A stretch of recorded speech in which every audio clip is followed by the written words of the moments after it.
नमस्कार प्रेक्षकांनो, ठरलं तर मग या मालिकेच्या येणाऱ्या भागामध्ये जबरदस्त असा ट्विस्ट येणार आहे। तर प्रेक्षकांनो, इथे आता कोर्टामध्ये अथर्व विचारेला काही करून अर्जुन आणि चैतन्य दोघे जण घेऊन येतात आणि जेव्हा अथर्व विचारे कोर्टामध्ये येतो आणि साक्षीच्या विरोधामध्ये आपली साक्ष देतो तेव्हा इथे सत्याचा उलगडा झालेला असतो आणि त्यामुळे इथे आता कोर्टामध्ये संपूर्ण केसची बाजी ही पलटली गेलेली असते। तर इथे आता ज्या वेळेला अथर्व विचारे साक्षीच्या विरोधामध्ये साक्ष देतो तेव्हा इथे साक्षीच्या पायाखालची जमीनच सरकलेली असते आणि त्यामुळे इथे आता स्वतःची कातडी वाचवण्यासाठी साक्षीने प्रियाला अडकवलेलं असतं। तर इथे साक्षीने कोर्टामध्ये साक्ष दिलेली असते की मी काही केलेलं नाही आहे। तर इथे ह्या प्रियाला वाचवण्यासाठी, तन्वीला वाचवण्यासाठी मी सगळं खोटं बोललेले आहे। तेव्हा इकडे आता साक्षी म्हणालेली असते की विलासचा खून मी केलेला नाही आहे आणि विलासचा खून मधुभाऊने सुद्धा केलेला नाही आहे, तर विलासचा खून केलेला आहे प्रिया मधुकरने, असं सांगितल्यानंतर इथे आता प्रियाला खूप मोठा धक्का बसलेला असतो आणि कोर्टामधलं वातावरणसुद्धा आता इथे पूर्णपणे बदललेलं असतं। जेव्हा इथे साक्षी स्वतःला वाचवण्यासाठी प्रियाचा बळी देण्याचा विचार करते तो प्लॅन तिच्या आता पूर्णपणे अंगाशी येणार असतो, कारण ज्या वेळेला इथे आरोप आता प्रियावरती होतात तेव्हा प्रिया तर स्वतःला सेफ करते। प्रिया म्हणते की ही साक्षी एक नंबरची खोटारडी आहे, जसं तिला आता वाटते की ती या प्लॅनमध्ये अडकणार आहे तर तिने पूर्णपणे मला फसवण्याचा विचार केलेला आहे। तेव्हा इथे प्रिया म्हणते की आता साक्षीची मी गय करणार नाही आणि ती कोर्टामध्ये उभी राहते आणि विटनेस बॉक्समध्ये जाऊन साक्षीच्या विरोधामध्ये साक्ष देऊन मोकळी होते। ती म्हणते की जज साहेब, आत्तापर्यंत मी गप्प होते, आत्तापर्यंत मी कोर्टामध्ये खरी साक्ष दिली नाही, कारण ह्या साक्षीला वाचवण्यासाठी साक्षीने मला सांगितलं होतं की कोर्टामध्ये खरी साक्ष देऊ नकोस म्हणून, पण आता मी गप्प बसणार नाही कारण या साक्षीने मला फसवण्याचा डाव रचलेला आहे आणि त्यामुळे आता प्रियाने खरं सांगितलेलं असतं आणि ते खरं म्हणजे विलासचा खून हा मधुभाऊने नाही तर साक्षीनेच केलेला आहे। जेव्हा इथे प्रिया हे स्टेटमेंट देते तेव्हा इथे अर्जुनने आता केस आता धरून ठेवलेली असते आणि तो म्हणतो की जज साहेब, बघितलं तुम्ही, आता सगळं खरं खोटं बाहेर आलेलं आहे।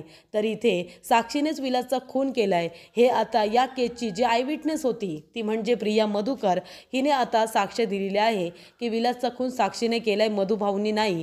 तेव्हा इथे मधुभाऊंना आता निर्दोष करार देऊन साक्षीला तिच्या गुन्ह्याची शिक्षा मिळवून द्या असं म्हणाल्यानंतर मधुभाऊ निर्दोष सिद्ध झालेले असतात आणि इथे आता साक्षीला तिच्या गुन्ह्याची शिक्षा मिळवून देण्यासाठी नकळतपणे का होईना पण इथे अथर्व त्याचबरोबर प्रिया या दोघांची मदत नक्कीच झालेली असते। ती कशा पद्धतीने, तरी ते साक्षी सगळा गुन्हा प्रियावरती का टाकते आणि मग प्रिया स्वतःला सेफ करण्यासाठी साक्षी विरोधामध्ये कशा पद्धतीने साक्ष देते, आजच्या भागामध्ये सविस्तरपणे आपण बघूया। तर प्रेक्षकांनो, अर्जुनच्या हातामध्ये खूप मोठा साक्षीदार लागलेला असतो। तर इथे अथर्व विचारे याने जर मधुभाऊंच्या बाजूने साक्ष दिली साक्षीच्या विरोधामध्ये तर केस इथे संपली जाईल। साक्षीने कसे खोटे पुरावे सादर केले, अथर्व विचारेचा इथे साक्षी आणि महिपत बरोबर काही संबंध नाही। अथर्व विचारे हा कुणी मृत व्यक्ती नाही तर तो जिवंत माणूस आहे आणि त्याला न विचारता त्याचे सर्टिफिकेट, त्याची आयडेंटिटी ही त्याच्यापासून लपवून इथे कोर्टामध्ये सादर करण्यात आलेली आहे। हे जर इथे त्याने सांगितलं की या लोकांशी माझा काही संबंध नसताना माझे सगळे प्रूफ, माझे सगळे ID माझ्या परवानगीशिवाय यांनी कोर्टामध्ये वापरलेत आणि हे गैरवर्तणूक आहे, हे एक प्रकारचं क्राईम आहे, हे कोर्टामध्ये सिद्ध होईल आणि आत्तापर्यंत साक्षीने जेवढे साक्षीदार, जेवढे पुरावे सादर केलेले आहेत ते सगळे साक्षीदार पुरावे खोटेच होते आणि अर्जुनने वेळोवेळी ते खोटे आहेत हे पुरावे देऊन प्रूफ केलेलं आहे। त्याच्यामुळे आता जर अथर्व विचारे कोर्टात आला आणि साक्ष दिली तर तिथेच मधुभाऊ निर्दोष सिद्ध होतील आणि साक्षी ही गुन्हेगार आहे हे सिद्ध होईल। त्यासाठी प्रेक्षकांनो, इथे अथर्व विचारेला चैतन्याच्या घरी आणून ठेवलेलं असतं त्याच्या सेफ्टीसाठी। तेव्हा इकडे आता कोर्टाचा दिवस असतो, उद्या आता कोर्टाची तारीख असते, त्यामुळे इथे चैतन्य अथर्वला बघायला येतो अथर्व तिथे नसतो, अथर्व गायब झालेला असतो। तेव्हा चैतन्य आणि अर्जुन सगळेजण अथर्वला शोधत असतात। तेव्हा सायली म्हणते, काय झालं, अथर्व भाऊजी कुठे आहेत? तेव्हा अर्जुन म्हणतो की अथर्व पळून गेला, अथर्व इथे नाही आहे, त्याची बॅग नाही आहे। तेव्हा सायली म्हणते, म्हणजे आता अथर्व भाऊजी जर भेटले नाही, अथर्व विचारे जर भेटला नाही तर मधू भाऊंना ह्या वेळेला शिक्षा होईल का? ते जेलमध्येच जातील, कारण का मग हे सांगणारं कोण आहे की अथर्व विचारे या नावाचा साक्षीचा कुठला भाऊच नाही आहे, हे सगळं खोटं आहे, हे सांगणारा एकमेव व्यक्ती होता तो म्हणजे अथर्व विचारे। तेव्हा इथे आता अर्जुनने आपली पूर्ण टीम कामाला लावलेली असते। तर इथे इन्स्पेक्टर कदम यांना सांगितलेलं असतं की अथर्व विचारेचा मोबाईल ट्रेस करा आणि त्यांच्याबद्दल काही माहिती मिळते का ते बघा। तेव्हा अथर्व विचारेचा मोबाईल ट्रेस केला जातो, पण तो होत नाही, त्यामुळे त्याचं लोकेशन काही मिळत नाही, तो कुठल्या ठिकाणी आहे।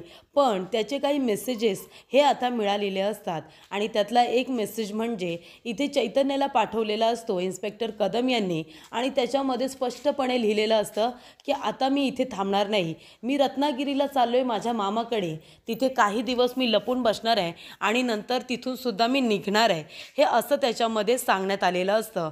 तेव्हा इकडे अर्जुन म्हणतो की याचा अर्थ एकच, अथर्व विचारे रत्नागिरीला चाललाय आणि आपल्याला काही करून त्याला पकडायचं आहे आणि त्याला साक्ष द्यायला लावायचीच आहे, हे सगळं आता ठरलेलं असतं। तेव्हा अर्जुन आणि चैतन्य दोघंजण आता रत्नागिरी बाजूला जेवढ्या गाड्या जातात त्या गाड्यांच्या मागे मागे तो लोक फिरत असतात। त्यानंतरला अथर्व कुठे दिसतोय का ते बघितलं जात असतं।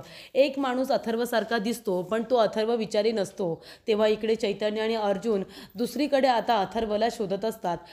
सगळीकडे आता शोधून काढत असतात, जिथे रत्नागिरीला जाणाऱ्या गाड्या असतात तिथे सगळीकडे आता अथर्वला शोधताना एका गाडीमध्ये अथर्व आता बसत असताना इथे अर्जुनचं लक्ष जातं आणि अर्जुन म्हणतो, चैतन्य ते बघ तिकडे, तिथे आहे अथर्व। सायली इथे देवाजवळ प्रार्थना करत असते की अर्जुन सर आणि चैतन्य सर या दोघांनाही यश येऊ दे, की इथे लवकरात लवकर अथर्व विचारे सापडू दे। आणि अथर्व हा प्रेक्षकांना सापडलेला असतो, तो पण कधी तर इथे सकाळी, ज्या दिवशी कोर्टाची तारीख असते त्या दिवशी सकाळी अथर्व विचारे अर्जुन आणि चैतन्य याला मिळालेला असतो। त्यामुळे ते दोघेजण आता अथर्व विचारेला घेऊन कोर्टामध्येच येणार असतात। इथे अर्जुनने सायलीला फोन करून सांगितलेलं असतं की अथर्व विचारे सापडलेला आहे, तुम्ही माझी बॅग वगैरे आणि काही ते तिथे डॉक्युमेंट जेवढे असतील तेवढे तुम्ही घेऊन आता कोर्टामध्ये पोहोचा, मी तिथेच अथर्वला घेऊन येणार आहे। कोर्टामध्ये दिवस असतो आणि आता कोर्टामध्ये एक एक करून माणसं जमत असतात आणि सगळेजण कोर्टामध्ये जमलेले असतात।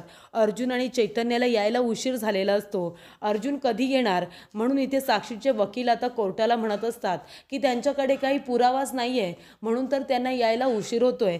पण प्रेक्षकांनो इथे सायलीला माहिती असतं की ते लोक का येत नाही आहेत, पण सायली म्हणत नसते की त्यांना पुरावा सापडलाय किंवा साक्षीदार सापडलाय, असं ती काही सांगत नाही। ती फक्त म्हणत असते की देवी आई, अर्जुन सर आणि चैतन्य भाऊजी लवकरात लवकर येऊ दे आणि अथर्व विचारे बरोबर असू दे। आणि इथे साक्षीला तर असं वाटत असतं की अथर्व विचारे यांना मिळालेला नाही आहे म्हणून अर्जुन कोर्टातच येत नाही आहे, पण प्रेक्षकांनो तसं झालेलं नसतं।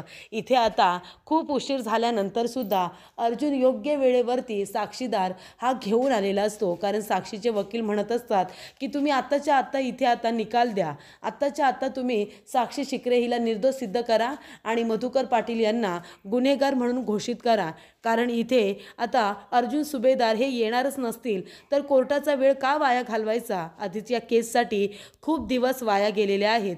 त्याच्यामुळे इथे आता कोर्टाचा निकाल मधुभाऊंच्या विरोधामध्ये जाणारच असतो, जज साहेब निकाल देणारच असतात। तेवढ्यातच तिथे अर्जुन येतो आणि म्हणतो की थांबा, आणि इथे अथर्व विचारेला कोर्टामध्ये सादर केलेला असतो। अथर्व विचारेला बघितल्यानंतरच महिपत आणि साक्षीच्या पायाखालची जमीनच सरकते। त्या दोघांना वाटतं की यांना अथर्व विचारे कुठे सापडला, अथर्व विचारे जिवंत आहे। आणि जेव्हा अथर्व तिथे येतो तेव्हा इथे साक्षी आणि महिपत यांची तोंड बघण्यासारखी झालेली असतात। तेव्हा इथे प्रेक्षकांनो अथर्व विचारेला समजावण्यामध्ये अर्जुनचा आणि चैतन्याचा खूप वेळ गेलेला असतो, कारण अथर्व घाबरलेला असतो। तो म्हणतो की कोर्टामध्ये जर मी तुमच्या बाजूने साक्ष दिली तर त्या महिपतची माणसं मला मारून टाकतील ना। तेव्हा इथे अर्जुन म्हणत असतो की असं काही होणार नाही, तो तुझ्या आणि तुझ्या माणसांना का मारेल. आणि हे बघ, कोर्टामध्ये साक्ष दिल्यानंतर जर तुझ्या कुटुंबातलं कुणीही गेलं ना तरीसुद्धा इथे महिपतला कुणी सोडणार नाही, महिपतला शिक्षा होईल. आणि नाहीतर मी कोर्टामधून सुद्धा लिहून घेतो की या महिपतपासून तुम्हाला आणि तुमच्या कुटुंबियांना धोका आहे. आधी तर त्या महिपतला सुद्धा शिक्षा होणारच आहे, मग तो नंतर काय करणार आहे त्याची मुलगी जेलमध्ये गेल्यानंतर. हे बघा, तुम्ही जर साक्ष दिलीत ना, फक्त तुम्हाला एवढंच म्हणायचं आहे की मी मेलेलो नाही आहे, मी जिवंत आहे आणि माझ्या परवानगीशिवाय या लोकांनी माझे डॉक्युमेंट वापरलेत, साक्षीबरोबर माझा काही संबंध नाही आहे. फक्त तुम्हाला एवढंच बोलायचं आहे, बाकी काही नाही. मग तो महिपत तुम्हाला का मारेल. तुमचा या केसची काही संबंधच नसताना तरीसुद्धा मी कोर्टाकडून लिखित घेईन की महिपतपासून तुमच्या जीवाला धोका असू शकतो, त्यामुळे इथे तुम्हाला पोलीस प्रोटेक्शन असू दे किंवा महिपतला इथे चांगलीच धमकीसुद्धा दिली जाईल. हे सगळं अर्जुन त्याला समजावून सांगतो. त्याच्यानंतरच इथे अथर्व विचारे आपलं मन बदलतो आणि कोर्टामध्ये यायला तयार होतो. तर इथे कोर्टामध्ये आता अथर्व विचारे आलेला असतो. अर्जुन ओपनिंग स्टेटमेंट पुन्हा एकदा देतो. तो म्हणतो की मी इथे कोर्टाचा वेळ वाया घालवला, त्यासाठी मी सगळ्यांची माफी मागतो, दिलगिरी व्यक्त करतो. आणि अर्जुन म्हणत असतो की जज साहेब, मला माफ करा, पण अथर्व विचारे या केसचा खूप मोठा इथे पुरावा होता, साक्षीदार होता, म्हणून त्याला जाऊन आणणं हे खूप महत्त्वाचं होतं.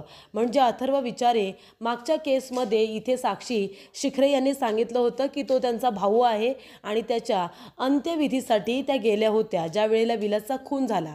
पण अथर्व विचारेशी तिचा काही संबंध नाही आहे हे सिद्ध करायचं होतं, म्हणून मी अथर्व विचारेला इथे घेऊन आलो. तेव्हा प्रेक्षकांनो, इथे अथर्व विचारेने आता विटनेस बॉक्समध्ये आल्यानंतर त्याने सांगितलेलं असतं की माझं नाव अथर्व विचारे आहे, पण माझा साक्षी शिखरे किंवा महिपत शिखरे यांच्याशी कुठलाही संबंध नाही आहे. माझे आई वडील जिवंत आहेत आणि ते गावाला असतात, त्याच्यामुळे मी यांच्या आईचा मुलगा नाही आहे असं सुद्धा त्याने सांगितलेलं असतं. साक्षीने माझ्याबद्दलची जी काही माहिती आणि पुरावे सादर केलेत हे मला न विचारता केलेले आहेत. माझं नाव वापरलं आहे, पण बाकीचं माझं काहीच नाही आहे. फक्त माझं नाव, माझी सगळी आयडेंटिटी त्यांनी मला न विचारता वापरलेली आहे. तेव्हा इकडे मला याबद्दल काही त्यांनी माहिती दिली नव्हती आणि त्यांची आणि माझी कधी भेटसुद्धा झालेली नाही आहे. म्हणजे मला न विचारता त्यांनी हा सगळा कारभार केला आहे. त्यांच्याशी माझा काडी मात्र संबंध नाही आणि त्यांना मी कधी भेटलेलो नाही, कधी बघितलेलं नाही. त्यामुळे माझ्याबद्दल त्यांनी जे काही सांगितलं आहे ते सगळं खोटं आहे आणि मी अथर्व विचारे आहे असे त्यांनी सगळे पुरावेसुद्धा आता दाखवलेले असतात. त्यामुळे साक्षी शिखरे जे काही बोलली आहे ते सगळं खोटंच आहे. तेव्हा इथे आता साक्षीला असं सुद्धा बोलायला नाही की हा अथर्व विचारे वेगळा आहे, कारण तिने जो फोटो सादर केलेला असतो भावाचा तो अथर्व विचारेचाच असतो, कारण तो आधार कार्डवरचा फोटो असतो, ती कॉपी असते. त्यामुळे इथे आता अथर्व तिथे जिवंत आहे आणि तो सगळं तोंडाने सांगतोय हे बघितल्यानंतर साक्षी पूर्णपणे फसलेली असते. ती पुन्हा एकदा तोंडावरती पडलेली असते. खोटे पुरावे सादर केलेत हे कोर्टामध्ये पुन्हा एकदा अर्जुनने सिद्ध केलेलं असतं. त्यामुळे इथे अर्जुन आता म्हणत असतो की बघितलंस, या वेळेला सुद्धा तू खोटे पुरावे सादर केलेस, हे मी प्रूफ केले, आता काय बोलणार आहेस तू. तेव्हा इथे आता साक्षीला काही पर्याय उरत नाही. ती म्हणते मी आता काय करू, आता मी फसले, आता हे सिद्ध होईल की मीच गुन्हा केला आहे, मग मी काय करायला हवं. तेव्हा इथे प्रेक्षकांनो, साक्षीच्या मनात एक विचार येतो, तशीही प्रिया आता काही कामाची उरलेली नाही आहे, ती मला मदत करत नाही आहे ना, मग आता तिची वाट लावते. तेव्हा साक्षी पटकन आता कोर्टामध्ये म्हणते की जज साहेब, हो मी खोटं बोलले, पण मी का खोटं बोलले, तर मी माझ्या मैत्रिणीसाठी खोटं बोलले, ह्या तन्वी किल्लेदारसाठी मी खोटं बोलले. तेव्हा इकडे आता ही साक्षी म्हणत असते की खरं सांगू का जज साहेब, म्हणजे खून मी केलेला नाहीच आहे आणि खून आहे ना मधुभाऊंनी सुद्धा केलेला नाही आहे, तर इथे विलासचा खून केलेला आहे ते म्हणजे प्रियाने विलासचा खून केलेला आहे. तेव्हा इकडे सगळेजण आता एकमेकांच्या तोंडाकडे बघतात आणि म्हणतात काय बोलते ही साक्षी. तेव्हा साक्षी म्हणते मी जे बोलते ते खरंच आहे, विलासचा खून प्रियाने केला आहे, पण ती घाबरली. ती म्हणाली की जर माझ्यावरती नाव आलं तर माझं करिअर बर्बाद होईल, मला जेलमध्ये जावं लागेल. तेव्हा इकडे मग मी तिची मदत करायचा निर्णय घेतला. तेव्हा इथे आता प्रिया म्हणाली की कोर्टामध्ये मी असं सांगेन की विलासचा खून हा मधुभाऊनी केलेला आहे, आपण मधुभाऊने या प्रकरणात अडकवूया, आणि मी फक्त तिची साथ दिली, पण मग सगळं नाव माझ्यावरती येत होतं की मी विलासचा खून केलाय असं सांगण्यात आलं. मधुभाऊ माझं नाव घेत होते कारण बंदूक पिस्तूल माझी होती ना, आणि प्रियाने ती पिस्तूल काढली होती मधुभाऊंना मारण्यासाठी, कारण तिलासुद्धा वात्सल्य आश्रम हे विकायला हवं होतं आणि मधुभाऊ विकायला ते तयार नव्हते. पण ती गोळी विलासला लागली होती. बंदूक माझी असल्या कारणाने मधुभाऊ माझ्यावरती नाव घेत होते. तेव्हा इकडे आता प्रिया घाबरते. ती म्हणते, ए साक्षी, अगं काय बोलतेस तू? तुला तरी भान आहे का? विलासचा खून मी केलाय हे काय बोलतेस तू? तेव्हा साक्षी म्हणते, मी जे काही बोलते सगळं खरं आहे. तूच विलासचा खून केलायस, कारण तुलासुद्धा त्या वात्सल्य आश्रमामध्ये राहायचं नव्हतं ना, म्हणूनच ना. तेव्हा इकडे आता प्रिया म्हणत असते, नाही नाही, मी असं काही केलेलं नाही आहे जजसाहेब. जजसाहेब म्हणतात की जे काही बोलायचं आहे विटनेस बॉक्समध्ये येऊन बोला. तेव्हा इकडे प्रिया म्हणत असते की जजसाहेब, ही साक्षी खोटं बोलते, ती फसली आहे ना आता. अथर्व विचारे तिचा भाऊ आहे, हे तिने जी काही खोटी कहाणी सांगितली होती अर्जुनने, आता सगळं काही इथे पुरावे देऊन सिद्ध केलं आहे. स्वतः अथर्व इथे आलेला आहे, त्याच्यामुळे अथर्व विचारेने आता सगळं काही सांगितलंय की मी तिचा भाऊ नाही आहे वगैरे. तिने या वेळेला सुद्धा खोटेच पुरावे सादर केले आणि अर्जुनने ते सिद्ध केलं. म्हणूनच ती आता घाबरली आणि सगळा ब्लेम माझ्यावरती टाकते. पण मी विलासचा खून केलेलाच नाही आहे सर. मी तुम्हाला खरं सांगते, विलासचा खून साक्षीनेच केला आहे. ती मला अडकवण्याचा प्रयत्न करते. आता मी तिची गय करणार नाही. तिने मला सांगितलेलं कोर्टामध्ये खोटं बोलायला, नाहीतर तिने धमकी दिली होती की जर मी खोटं नाही बोलले तर ती मला मारून टाकेल किंवा ती मला जेलमध्ये टाकेल खोट्या केसमध्ये. आणि म्हणूनच मी घाबरून तिच्या बाजूने इथे आता साक्ष दिली होती. पण खरं हेच आहे की विलासचा खून मधुभाऊनी नाही. मधुभाऊ बिचारे मुंगीसुद्धा मारू शकत नाही. त्यांच्याकडे पिस्तूल कुठून येणार? ते पिस्तूल साक्षीने काढलं होतं मधुभाऊंना मारण्यासाठी. आणि मग तेव्हा मधुभाऊ आणि साक्षीमध्ये झटापट झाली आणि त्या झटापटीमध्ये मधुभाऊंना लागणारी गोळी ही विलासला लागली, कारण विलाससुद्धा मध्ये येत होता मधुभाऊंच्या हातातून बंदूक हिसकावून घेण्यासाठी, आणि म्हणून ती गोळी त्यांना लागली होती. याच्यामध्ये चुकी मधुभाऊंची अजिबात नाही आहे, सगळी चुकी साक्षी शिखरेची आहे असं आता सांगण्यात आलेलं असतं. त्यामुळे इथे आता खरी गुन्हेगार साक्षी शिखरे हिचं नाव पुढे आलेलं असतं. प्रियाने सगळी साक्ष दिलेली असते. जेवढं ती खोटं बोललेली असते तेवढं तिने सांगितलेलं असतं, कारण तिला असं वाटतं की आता जर मी काही खरं बोलले नाही तर साक्षी मला या प्रकरणामध्ये अडकवेल आणि केसने सुद्धा एक नवीन वळण घेतलं असतं. म्हणूनच इथे आता प्रिया सगळं काही खरं खरं सांगून टाकते की विलासचा खून हा मधुभाऊनी नाही तर साक्षीनेच केलेला आहे. आणि मी कोर्टामध्ये आतापर्यंत जेवढी साक्ष दिली ती खोटी होती, कारण मला साक्षी आणि महिपतकडून माझ्या जीवाला धोका होता म्हणून मी खोटं बोलले. तेव्हा इथे अर्जुन म्हणतो, बघितलं तुम्ही जजसाहेब, आज 1.5-2 वर्ष आपली ही केस चालू आहे, तर इथे भीतीपोटी का होईना पण आतापर्यंत प्रिया मधुकर म्हणजेच तन्वी किल्लेदार कोर्टाला इथे आता गुमराह करण्याचा प्रयत्न करत होत्या. इथे एका निर्दोष व्यक्तीला शिक्षा व्हावी असं त्यांना वाटत होतं स्वतःचा जीव वाचवण्यासाठी. आणि गेली 1.5-2 वर्ष मधुभाऊ निर्दोष असताना, त्यांची काही चुकी नसताना शिक्षा भोगत होते आणि जिने गुन्हा केलाय ती मोकाट सगळीकडे फिरत होती आणि मधुभाऊंना अडकवण्यासाठी तिने वेगवेगळे प्रयत्न केले होते. तर इकडे आता मधुभाऊंना जर तिने आधीच निर्दोष सिद्ध केलं असतं किंवा ही हिंमत ती जी तिने आत्ता दाखवली आहे ती हिंमत जर तिने आधी दाखवली असती तर काय झालं असतं? आता जेव्हा स्वतःवरती आलं तेव्हा तिने कोर्टामध्ये सत्य सांगितलेलं आहे. तेव्हा इथे विलासचा खून हा साक्षीनेच केलाय जजसाहेब हे आता सिद्ध झाले. तेव्हा इथे जजसाहेब लगेचच आपला निकाल देतात. मधुभाऊंना निर्दोष सिद्ध करतात. प्रिया खोटं बोलली म्हणून तिला 50,000 रुपये दंड द्यायला सांगतात आणि त्याचबरोबर इथे साक्षीला तिच्या गुन्ह्याची शिक्षा मिळालेली असते. तिच्या पापाचा घडा भरलेला असतो आणि त्यामुळे आता तिला तिच्या पापाची शिक्षाही मिळालेली असते.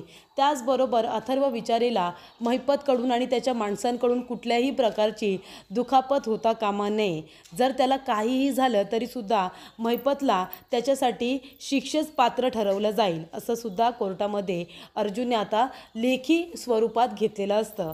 त्याचबरोबर इथे अथर्वला त्याने सेफ केलेलं असतं, मधुभाऊंना निर्दोष सिद्ध केलेलं असतं आणि जो त्याने सायलीला शब्द दिलेला असतो की मधुभाऊंना लवकरात लवकर निर्दोष सिद्ध करणार, तो शब्द त्याने पूर्ण केलेला असतो. मात्र इथे आता महिपतला खूप जास्त राग आलेला असतो, कारण महिपतच्या मुलीला साक्षीला त्याने इतकं वाचवायचा प्रयत्न केला पण तरीसुद्धा तिला आता इथे शिक्षा सुनावलेली असते, तीसुद्धा जन्मठेपेची. तेव्हा महिपत प्रियावरती खूप जास्त चिडलेला असतो. तो इथे आता इतका रागावलेला असतो की कुणाचा आता खून करतोय की काय अशी त्याची अवस्था झालेली असते. तर प्रेक्षकांनो, इकडे आता अर्जुनने तर मधुभाऊंना निर्दोष सिद्ध करून सायलीला दिलेला शब्द पूर्ण केलेला असतो. मात्र इथे आता प्रियाचं काही खरं नसतं, कारण प्रियाने सापाच्या शेपटीवरती पाय दिलेला असतो. तर आता येणाऱ्या भागामध्ये काय घडणार आहे हे बघणं खूपच जास्त रंजकदार होणार आहे. व्हिडिओ आवडल्यास व्हिडिओला लाईक करा. नवनवीन अपडेट्स बघण्यासाठी आमच्या चॅनलला नक्की सबस्क्राईब करा. धन्यवाद.